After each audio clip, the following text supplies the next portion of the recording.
We are joined today by Crystal Shawanda. Thank you so much for joining us, Crystal. We have been huge fans since you burst onto the scene, and we still are today. So excited to see that you're putting out some new music as well. Really looking forward to everything as your career moves forward as well. Oh, thank you so much. Thank you. I appreciate it. Glad to be talking to you guys today. Now, I noticed that you're a big fan of Twitter and that you're always on there all the time. And one of the things I did pick up on over the weekend, of course, with the passing of Whitney Houston, you mentioned how Whitney was such a huge influence on you as a singer. Can you speak about that a little bit? Yeah, absolutely. It was shocking. It's still unbelievable. Like, every once in a while you just kind of stop and you're like, oh, wow, she's gone. But for me, it was actually the very first CD that my mom had just got me a stereo for my birthday, and I was crazy about the movie The Bodyguard, and my sister-in-law bought me the album. And for me, singing along with her album, it was almost a validation, because I could sing along with her and I could sing the notes, and it was almost discovering this new side of my voice that I didn't know. It was like, wow, I didn't know I could do this, and if I could do this, then maybe I have the right to pursue this for real. I think I was like 12 or something like that, but it was very, it changed me. It changed my direction, my approach to singing, and just throughout her entire career and through my career, she's been definitely one of those people who have raised the bar, and who, as a singer, she's a singer, she's the real deal. She was the real deal. And so for me, it's definitely, it was a very, after I heard about it, I had to kind of just step back for a minute. It took me a minute to actually sink in. So it was a pretty hard blow. So do you have a favorite Whitney Houston song then? Maybe one that you prefer to sing to yourself still?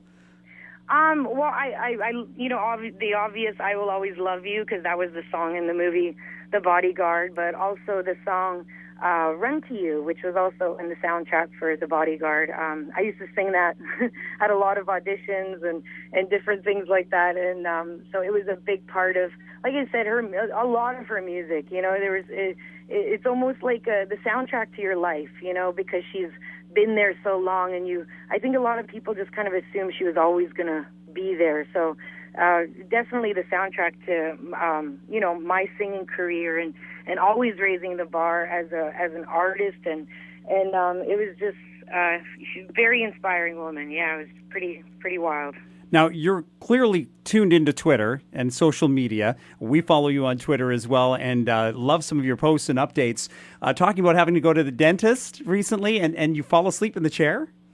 Yes, I do. I don't know what it is. I think it's like because shortly after I got the record deal a few years back, when I would go to the dentist, that was almost my only time to rest, which sounds weird because my schedules were so crazy. It was late nights, early mornings. I'd have 5 writing appointments a day, 6 days a week, and performances every night. And, it was a very crazy time when I first got signed to my record deal. So when I would go to the dentist, it was like, I knew I was safe there. I knew they were going to do what they had to do, and I could just trust them. So I would just fall asleep. So it got to the point now when I just go in, it's just kind of, I guess it's routine to me, like the comfort zone kind of thing. It's like, nappy time. And it's gotten to the point where when I sit down, they just automatically put the little block in my mouth to hold it open. Actually, you know what? I think I read an article about Kenny Chesney a little while ago, and he wrote one of his songs while he was in the dentist chair.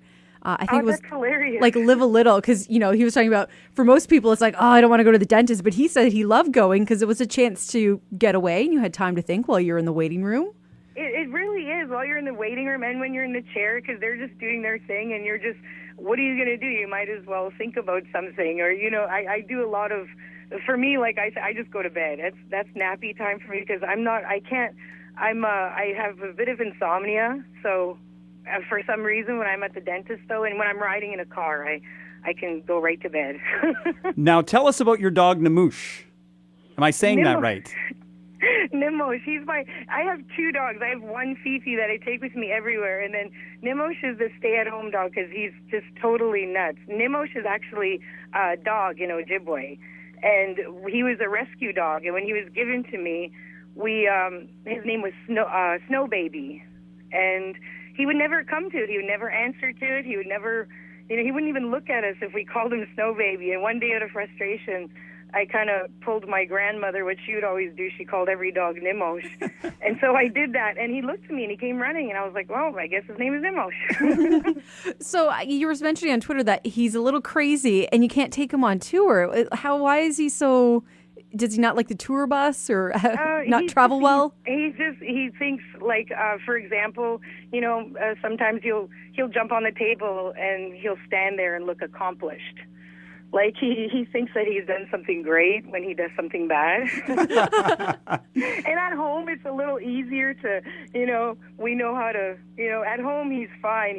He's pretty mellow, but when he's outside or when he's around new people, he just, he likes to show off. So he'll jump on the countertop or, go and pee in somebody's bunk or something. And the band members don't like that too much. So we're joined today by Crystal Shawanda. Crystal, we have to talk about the new single, new music. So exciting these days for you.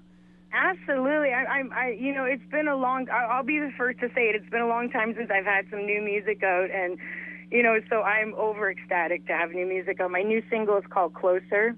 And it's just, for me, we actually recorded this song around the time we were doing the last album.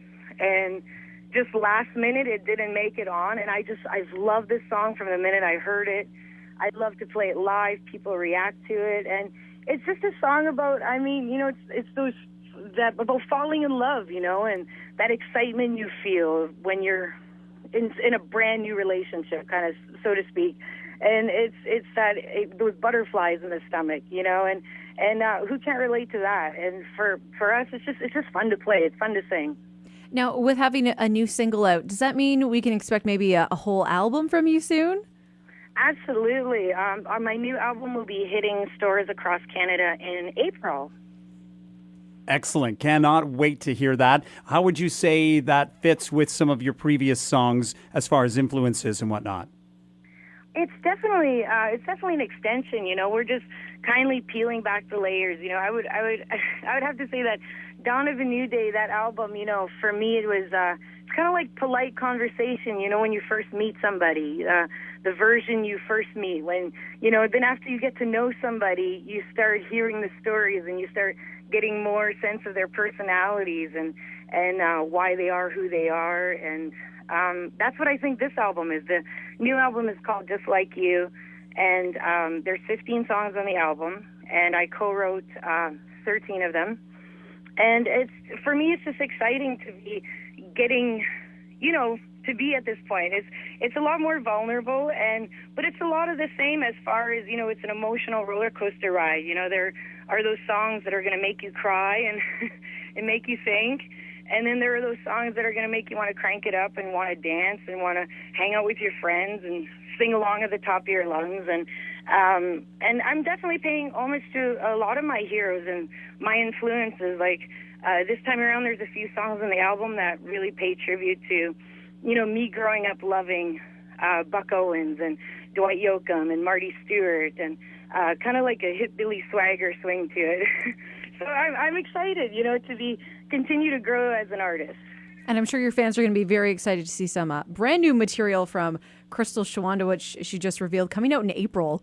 Can't wait to get our hands on that one. Now, before we let you go, Crystal, we're going to do something with you. We do at the end of all of our interviews called the Fast Five. So what we're going to do is we're going to give you two options, and you just have to tell us right off the bat which one you would rather go with. So you ready? Okay, all right, that's fun. Just gut reaction. Okay. So, Montreal Canadiens or Toronto Maple Leafs? Toronto Maple Leafs. Beach or mountains? Beach. Country or city? Country. Reba or Loretta Lynn? Oh, Loretta Lynn, because I'm playing a show with her in a few weeks. Oh, wow. Congratulations. Thank you. And finally, iPhone or BlackBerry? iPhone all the way. Crystal, thank you so much for joining us today. Didn't even get into talking about how I know your home area so well. I used to work in Espanola years ago. Oh, that's awesome. That's actually where I was born. And love the Manitoulin Islands, such a gorgeous spot as well. Do you get home very often? As much as I can, but not as much as I'd like. It is a gorgeous place, Manitoulin Island, largest freshwater island, and that was probably the hardest part about moving and staying gone to Nashville is, it's a beautiful place, and I miss it all the time. Crystal, thank you so much. Enjoy the rest of your day. Thank you guys so much. See you down the road.